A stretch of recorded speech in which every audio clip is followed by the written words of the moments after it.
Hey everybody, what is going on? It is Streamatom here, and today I wanted to talk to you about my Fire Sorcerer that I've been playing on stream and building as my first real character in the Sharn expansion. I want to talk a little bit about how fun it is, what you can do with it, and what you should be expecting if you want to play a Fire Sorcerer for yourself. So to start, this character is absolutely amazing. The damage you get out of Sorcerer is ridiculous. The footage you're watching right now is going to be a Reaper 1 quest in Sharn called No Refunds, and then I'll also be doing a quest called Wrath of Earth on Reaper 4 in Ravenloft. And this character just demolished them with basically no issues whatsoever.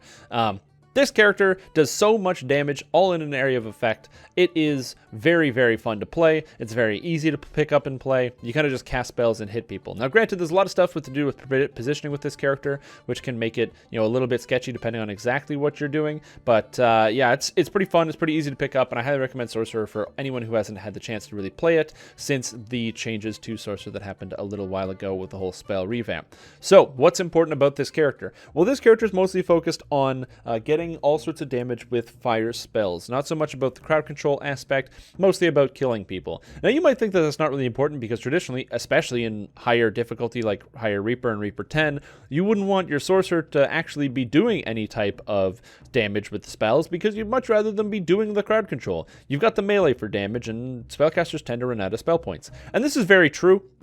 But the Sorcerer gets such a high amount of increased critical damage, increased crit chance, and spell power. And with the new base damage of spells, you can do a lot of stuff in Sharn that you just couldn't do before. One of the big things is this character is able to achieve a total of 92% spell critical damage with a 60% increased fire spell critical damage multiplier, going all the way up to 90% when the Epic Destiny Pass comes through onto Draconic Incarnation, which is the Destiny that I happen to be using on this character. So that basically means that every single time that you cast a spell, there is a 92% chance that your spell is going to deal nearly triple damage, which is very powerful, obviously, and considering the spells are already doing a lot of damage, it's pretty fantastic.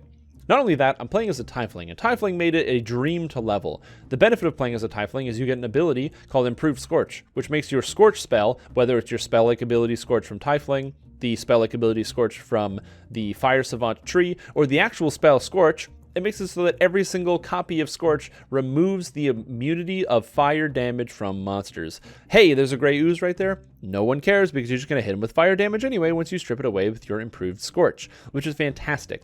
Generally, during the leveling process, you have to have different types of elements to make sure that you can use, all right, I'm going to be using both fire spells and also lightning spells to bypass that, and maybe I got to have an acid spell thrown in there to bypass that. Well, as a sorcerer now, you just play as a Tiefling and say, hey, I'm going to use only fire spells all the time. Now, when you hit epic difficulties, being able to turn into a elemental form, you don't really need to worry too much about actually landing on the right element, since in elemental form you bypass all immunities regardless, so it's like improved Scorch but for all of your spells. However, you just having it during the leveling process made it so much easier because you never really think about what spells you're supposed to cast. And it also means you only have to focus on one stat and spell power, which is fire. Trying to gear out and make sure you've got your fire spell power and your acid spell power, and a lot of acid spells happen to be conjuration spells, so now you need to get conjuration DCs. It's a whole bunch of headache. Why do that when you could just play as a Tiefling and just say, hey, I'm going to hit you with fire spells anyway. There's also a bunch of benefits that come from using Tiefling other than just that, such as getting 8% spell crit chance from the tree, as well as getting additional charisma, and this awesome cloud where you can protect yourself from damage pretty much entirely while you're inside of it by giving monsters a 20% chance to miss you and getting blinded when they enter the cloud, while the cloud gives you DCs as well. So the character is pretty straightforward, and it plays pretty easily. You kind of just run around, throw fireballs, throw meteor swarms, and if stuff isn't dead, keep throwing fireballs and keep throwing meteor swarms. There's a couple key things about Sorcerer that make it very good, though, one of which is the cast speed. I do run around with Quicken turned on all the time, and my god, it is the fastest casting I've ever seen. Every spell feels like a first-level spell. You just press the button, your character casts, does the damage, and everything just disappears, as I'm sure you just saw on screen right there. So it's pretty exciting to play. It's very easy to run around with, and I really enjoy the play style of just smashing stuff. Now, it doesn't mean you can't crowd control. Because I'm not focusing specifically into enchantment DCs, that might make it sound like I don't enchant things at all and I don't crowd control anything in any capacity. But you can actually use stuff like Burst of Glacial Wrath as a very powerful crowd control effect, or even Prismatic Spray. I really enjoy Prismatic Spray. I think it's a fantastic spell, and I think that it's definitely something that's underutilized a lot by myself as well as other members of the community when looking at different types of evocation-based specialists that you can play. This character happens to do a tremendous amount of good work with Prismatic Spray, since it has a chance to instantly delete targets as well as turn them to stone, so it really helps you in a pinch regardless of the type of character that you're actually playing or the type of monster that you're playing against.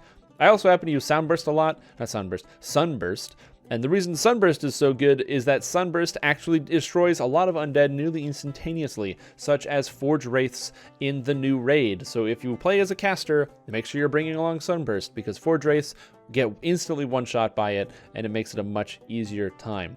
I don't carry too much utility. I carry a lot of the standard buff spells, you know, your Greater Heroism, your Blur, your Rage Displacement, but not too much other than that. Now, this character, I also decided to use the medium armor set, the Flames Cleansed Fury. I did that because it gives bonus fire crit as well as charisma, and getting medium armor means I'm much more defensive. The medium armor grants healing amplification as well, a big stat that I needed on the character. The bracers that you get from this set also happen to give you insightful sheltering, so physical and magical, which is just really nice.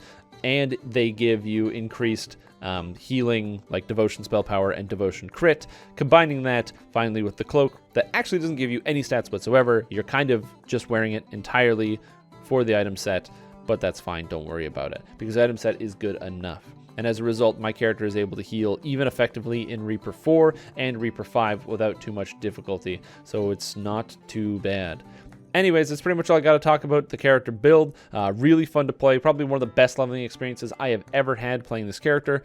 Absolute breeze. I've never had an easier time. I think it leveled just over 2 days for me to go from 1 all the way up to 20 of actual playtime, and I think that at some point in the future I'm going to do a speed run leveling to see how fast I can go from 1 to 20, and if I was going to do that, I would definitely be playing as this character.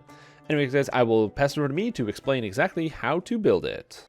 Okay, so let's get into the meat of what makes this character work. So the character in question here is, of course, my Fire Sorcerer. I'm playing as a pure 20 Sorcerer as a Tiefling. And the idea here is I kill people with fireballs, fire spells, fire abilities, and everything fire related. The way I have this character designed and set up is exclusively for fire and exclusively for evocation. I can still land with some consistency, some of the other crowd control effects like Mass Hold Monster and other stuff. But this character is mostly designed for killing people and for evocation, which makes it ideal for things like farming, stuff like that. So let's break down the character. I started as a Tiefling and I put everything into Charisma. The rest of it doesn't really matter that much. It's mostly just Charisma is what you need, and then the rest I put into Constitution. After that, the actual skills that I'm using, I've got Concentration, Haggle, Spellcraft, Use Magic Device, and Balance. UMD, it goes without saying. And then Concentration is now actually good. The way the Concentration has been changed, it scales off of 1/10 of the damage that you take, meaning that if you take 100 damage, instead of having to make a DC of 120, you now only have to make a DC of 20. So a lot easier to do, which allows you to do a lot more stuff. So I'm a big fan of the change. So concentration is actually very useful now, especially if you get it up higher. And then of course the other stuff is good, and I like saving money with some haggle. As far as feats went, most of my heroic feats are pretty standard. I took Maximize and Quicken, Maximize right away for some spell-like ability action. And then I also took some spellcasting feats as well. I made sure to take Spell Focus, Evocation, and Necromancy. I also took Spell Penetration in case I need to get more Spell Penetration in epic levels. And then other than that, I also... I don't think I took any martial feats. I think that's it. Yeah, I think that's pretty much all my feats right there. And then from some of the epic feats that I took going on later, we picked up Deific Warding, because I didn't think of anything better for the Epic Destiny feats. I picked up Mass Frog because it's very useful for the new raid. Too hot to handle, very good. Then I have Epic Damage Reduction, Embolden, and Burst of Glacial Wrath, and Wellspring of Power. Again, a bunch of very good epic feats. Wellspring is good for those burst phases where you need that extra crit damage and some more damage. Embolden is basically a feat that says, hey, it's +2 to all your spell DCs for the first 14 spells you cast, and no additional cost, which is kind of cool. And then Burst of Glacial Wrath, because this is how I freeze people. Now, generally, the DC on my Mass Hold Monster is not going to be as high as Meteor Swarm, which is at a 99 right now. Burst of Glacial Wrath is just 1 point higher than Meteor Swarm, so this would be a 100 DC, and then I actually get into the quest and have them in buffs active, it's even higher. As far as spells go, my spells are pretty standard. I During the leveling process, I had all the fire spells, so like Burning Hands. I also took acid spells, so Acid Blast, or Acid Fingers, or whatever. Acid Splash? Acid Spray, that's it. And then I took Scorch for my second level spells. Then I went Fireball, Acid Blast, and then from there I kind of just went straight up in casting Fireball and Acid Blast to level. Then at some point you also pick up Delayed Blast Fireball, and then once you have Delayed Blast Fireball, the game becomes insanely easy. Meteor Swarm is one of the best spells in the game, so make sure you do pick this one up. Now, as far as enhancements, there's a reason why I'm playing as a Tiefling. Well, there's 2, 3, 4, 5 of them. There's a bunch of reasons. Reason number 1 is this thing right here. Ash and Improved Scorch. So Improved Scorch makes it so that when you hit an enemy with your Scorch spell, it increases the vulnerability they take from fire damage by 5%, and it also makes them vulnerable to fire if they were immune. This is extremely powerful because it means that, let's just say you're playing as a character like mine, a Fire Sorcerer. You can't damage Grey Oozes, you can't damage Black Bones, you can't damage all sorts of monsters that happen to be immune to fire. Demons, devils, there's a lot of immune to fire stuff, especially while you're going through the leveling process. So what I did is instead, I put all my points in the Tiefling tree right away. There's a couple benefits to this. Number 1, you pick up Ash, which is a Scorch spell-like ability, which is just good. So you can have Scorch at lower levels. For me, I had Scorch at level 1 since I happen to have a bunch of racial points kicking around. And then after that, I picked up Improved Scorch. So right away, this is the first thing I went to and got Improved Scorch, 16 points in the tree, and before I even started spending points in Fire Savant, which meant now I had improved Scorch spell-like ability I could maximize for free, and I could bypass all elemental resistances and immunities, which is extremely powerful, and it makes leveling a breeze. You just cast regular fire spells, and then when you encounter a monster that's immune, you just go, boop, Scorch, and just rip through them. The rest of the stuff in the tree is pretty good. I picked up all the stuff to do with the cloud, because I wanted to make sure I got the extra DCs while standing in my own darkness cloud, which is not bad. And then, of course, you have Incineration, which gives you an extra 4% crit with fire spells for each node. So and it only costs 1 point each, so 1 and 2. So for 3 points, you get 8% fire crit. It's pretty good. I also took Infernal Sovereign, which allows me to convert my fire spell power to electric spell power, so I don't stack any of it, but then I can cast Thunderstroke and do a crap load of damage. So it's pretty good here. Fire Savant, I took everything you'd see as standard. I used the spell-like abilities while leveling up, but then once I hit level 20, I spec'd out of them because once you hit 20, you are only casting Meteor Swarm and Delayed Blast Fireball. All the other spells are bad, and you shouldn't cast them, so just don't cast them because the cast level is too low on those spells. So Delayed Blast Fireball and Meteor Swarm are the only spells you use, so you don't need these spell-like abilities because they're just worse. Like, Fireball does 1/4 of the damage of Delayed Blast Fireball, so you don't even need to worry about it.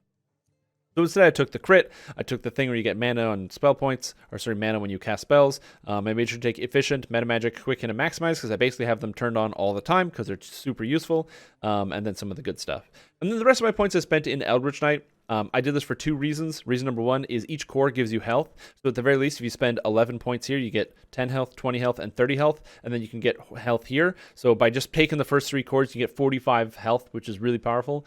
But then I kept going because I figured getting shield training as well as medium armor proficiency means I can actually have a lot more versatility with my item sets. So that's kind of what I went for here. And then finally, I put a point into Falconry because I wanted some healing amp and I had an extra point left over that wouldn't be good well spent somewhere else. Let's talk about the actual, the last Epic Destinies.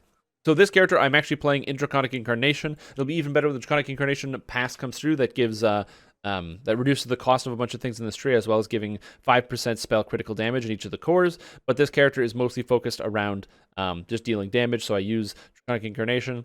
It's not too bad. It's pretty good. The most important thing here is Red Dragon Spell Knowledge, which increases your maximum catch level with fire spells, which makes your Meteor Swarm and your Delayed Blast Fireball more powerful. Energy Burst and Red Dragon Breath do a lot of damage, but they unfortunately almost never land because of their DC, not incorporating Evocation. However, once the next patch comes through with the update to the Epic Destinies, these will both incorporate Evocation in their DC, or Conjuration if you're Acid, which will be very powerful for this build. My twist that I'm using Empyrean Magic because it gives 1% crit chance whenever you cast a fire spell, and since you're always casting fire spells, it gives you 10% bonus spell crit. Evocation Specialist because I need more DCs. Charisma because it bumps me up a point. The nice thing about some of your twists is that because my Charisma was an odd number, I can now just twist one in to get to an even, and then if I get more Charisma, I can then twist it out. Else, I have Endless Faith, gives me more mana, and Rejuve Cocoon. So right now, with the gear that I'm wearing, just walking around in town, kind of hard to see, so I'll try to make it a bit more visible. Walking around in town, I've got 1,024 fire spell power, which is not bad, which goes up quite a bit when I'm actually in combat. And then my fire crit chance is 72% with 45 crit multiplier. So I'm not finished yet with this gear. I'm missing 2 items that are going to complete this out. So one thing I'm missing is the Ring of Clouded Dreams, which gives 10% more crit, which would bring me up to 82% crit chance. And then I am also missing my green steel boots, which would give me another, what is it, 15% more fire critical multiplier, bringing me all the way up to 60% fire spell critical multiplier. Now, if you can imagine what I said before with the Empyrean Magic giving 10% crit chance, that gives my character a 92% crit chance with a 60% critical multiplier. So the damage is absolutely absurd. It's even good now, but it would be even better if I had those abilities that I don't have. So the spell damage is really good. My DCs are very high. And yeah, I've also got a lot of defense because I went with the medium armor route. So I've got 195 physical resistance rating and 140 magical resistance rating outside of Reaper mode. Inside of Reaper mode, it actually gets even higher. So my stats are very, very good on this character. Give myself over 200 physical resistance rating, and once I actually swap my gear out to the correct items, I'll have about 160 magical resistance rating to go along with that. So let's talk about gear and some of the items on this character. In fact, I've got this list here, but this isn't actually fully completed because I still have some Slave Lord stuff from level 8 to put on. So instead, what I'm going to do is I'm going to be loading up my actual gear set. But in the meantime, one of the things I wanted to talk about was some of the decision choices that I decided to make with this build, because I think it's important to address. I decided to use of the Sharn item sets, the Flame Cleanse Fury set, because it gives artifact bonus to fire, force, light, and positive spell crit chance, as well as charisma. The reason I went with this is because the esoteric set, the caster set, it's a robe, so it doesn't give as much defense, and it doesn't give healing amp, and it gives 15% exceptional crit chance, but this gives artifact, and artifact stacks with exceptional. So if I happen to go out and find exceptional crit chance on a different item, then I can get that to stack. So I'm going to bring up my item list here. This is the list of items and the ones that I do and don't have. This is the kind of set. I'm going to link this chart in the bottom so you can get a quick glance at what this looks like and what you should be getting for yourself. But these are kind of the stats that I went with here. I'll put this on a slightly different border color so it's just easier to read. There we go. So I've got the plan is to use the the Flame Cleanse Fury set by going with the bracers that you need, the armor, and then as well as the cloak, the Hallowed Trail. So those are the items that I get there, which is what I have equipped. For the necklace, I'm using the Sigil of Regalport because it gives charisma, quality to your DCs, 481 spell points, and cold absorption, which is just nice. And then for the goggles, I'm using Collective Sight, which are the craftable ones. Actually, I don't go with Insightful. Go with Con now. That's Insightful Con. Whoops. Let's edit that right there. So we're going with Insightful Con. So that way I can get Constitution 21 and Constitution 10 from my goggles, which is just very convenient because you can craft any stat you want on these out of Sharn. For my boots, I'm using Legendary Green Steel boots that add fire crit. I already have these slightly crafted, so they give 20% fire critical damage right now, and they will add even more once I finish crafting them later. I'm going to use the Clouded Dreams ring for 10% exceptional crit. So since instead of getting 15% exceptional, I'm getting 10% exceptional and 10% artifact, which is actually 5% more. The Clouded Dreams is also nice because it gives +4 insightful bonus to all DCs, which I very much appreciate, so that way I don't have to carry around the Night Mother's Scepter. I'm also using the Shattered Onyx ring, that's this ring right here, which gives Insightful Charisma that I crafted, and Profane DCs, which is very, very useful. As far as the rest of my gear, some of it's pretty self-explanatory. The Burn Scar Sash, this Combustion and Corrosion stacks with all the other sources, so you pretty much, if you're playing an Elemental Caster, you want to have this every single time. And then we've got, for my main hand weapon, I am using the legendary Wild Flame Sickle. This weapon's very powerful because it gives Combustion, Insightful Combustion, which is just a set or two items that I want, or stats that I want. And then, of course, I can put some filigree in here. And then I'm using the Giant's Platter, and the reason for the Giant's Platter is because it gives natural armor and protection and vitality. So this shield alone is giving me about 60 armor class, and it gives me 67 life, and it gives me magical sheltering, and it's a shield, so it gives bonus magical sheltering, just that. So it's very, very cool. Good shield. Glad I'm using it. And then the last item that I haven't talked about here, I'll just pull that chart back up, is my helmet. I'm going to be using the Arc Steel Brim. A lot of the helmets aren't very good right now, especially for casters. For melees, they're really good because you want to use the Umber Brim, but this one gives DC 7 and then some Insightful MRR that I don't really need, so it doesn't really matter. The helmet's very interchangeable. I just want to have it so that way I don't have to use the Night Mothers. The Night Mothers currently gives me, it gives Insightful, Spell Focus Mastery, and Spell Focus Mastery. I'm going to replace those two stats so that way I can just wear the shield full time. Because while I have the Night Mothers on, my DC for Hold Monster goes up to 89. When I don't have it, it's down at 78. So I go up 11 DCs on my hold, which is kind of important, especially when you're getting into the Reaper mode. So that's the gist of it. That's basically how you build the character. As far as how I actually play the character, I kind of just cast the same spells over and over. So I'm going to jump into a dungeon super quick and give you a demo of that. We'll go into, I don't know, Old Bone Grinder? Yes, there's quests. There's monsters out here. I'm going to give you a super quick demo of the actual character and how it plays. You can kind of see how you're supposed to play Sorcerer, or how I recommend it anyway. Go do Fresh Big Dreams. Also, the game might look really nice. I've recently changed up my streaming setting, so now I've got every single setting turned up to max, all the shadows, everything, and it looks real nice. Done a Reaper 3 just because why not? A benefit of changing over the Flame Clan's Fury set is that you get healing amp from this, and you get a lot of healing spell power. So now, since I've got, 634 healing spell power, as well as 51% crit and some crit multiplier, it means that there's a very high chance that whenever I cast my spells on myself, I actually heal for a very high amount, even on Reaper mode, say with Rejuvenation. Okay, so the way that I play this character is generally you want to go with Delayed Blast Fireball and Meteor Swarm. You can also use Mass Hold Monster when appropriate, but that's fine. I tend to avoid using Energy Burst and Dragon Breath first without crowd controlling monsters, especially in Sharn. The DCs in Sharn are a lot higher requirement, so you want to Burst the Glacial Wrath them, or then Mass Hold them, so then you can actually burst them. Monsters will still make their reflex saves, but monsters with evasion are denied evasion when they are helpless, which is very important because almost every single monster in Sharn has evasion for some. Very, very annoying. So these wolves are going to come in here. I'm going to quickly give them a hold, and they should all stop. And one of the reasons why this character is really good is because of the damage you do from stuff like Delayed Blast Fireball. So this is Reaper 3, and then that is Meteor Swarm. So again, decently high amount of damage, and have a very high crit chance. So, and then as monsters keep coming at me, again, I can do stuff like swapping between Burst of Glacial Wrath. Now, since I'm in elemental form as a sorcerer, the first spell that I cast is going to be suffering reduction. As you see those yellow numbers on that wisp, it's resistant. But now all my spells after that, the reduction is purged, so I can actually just keep casting spells at these guys. If that makes sense. And there's wolves. Now, one of the cool spells that I've actually learned to appreciate a lot about this character is this one right here, Prismatic Spray. So Prismatic Spray is a spell that I never really used a lot, but now that I started using it, it's really good. It basically just says, hey, there's a % chance to turn stuff to stone or instantly kill it. So I cast that. That guy disappeared. Actually, I killed 2 guys with Prismatic Spray. Try again. Oop. Oh, I just killed 2 more. Because it rolls a random chance to apply an effect. So one of those effects is Dismissal. That guy died. This guy turned to stone. Those 2 are feared. They run away. And it all scales off your evocation DC. So you can use Prismatic Spray, especially when dealing with hard-to-kill monsters like Constructs, especially in Sharn when there's a lot of monsters you have to deal with there. And then again, as I said, for some of these effects, stop. Like Energy Burst or the Dragon Breath, very good, so I can kind of charge up and kill this guy and be like, bah! But generally monsters are going to start making their saves. As you saw that the werewolf has improved evasion, so he only took 8,000 damage even though he was held, which kind of sucks. Monsters with improved evasion, they are quite annoying. Meteor Swarm, just be aware, has a bit of a delay on the actual effect, so it doesn't actually go off all the time. Or like, not when you expect it to.